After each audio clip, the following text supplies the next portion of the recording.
दुर्दैवाने शेतकऱ्यांच्या केळीचा विमा नाकारला जातोय। ग्रामीणचा मंत्री तिकडे 5 स्टार हॉटेलमध्ये समुद्राच्या किनारी थंडगार हवा खातोय। आज जामनेरचा इन करून त्या ठिकाणी मंत्री विधान परिषदेचं गणित लावत 5 स्टार मध्ये मजा करतोय। कापूस उत्पादक मात्र इकडे हवालदिल आहे।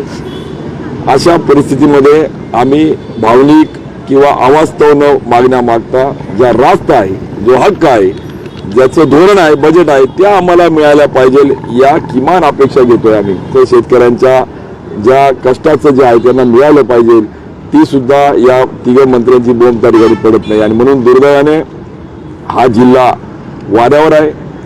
सकाळी तर एका शेतकऱ्याने मागणी केली 10 वर्षापूर्वीचे हे मंत्री आणि 10 वर्षांचे मंत्री यांच्या संपत्तीची चौकशी करा। श्रीमंत मंत्री होत चालले आणि शेतकरी गरीब होत चालले। मंत्री मस्तवाल होत चालले आणि शेतकरी आत्महत्या गर्तेमध्ये अडकत चालला आहे।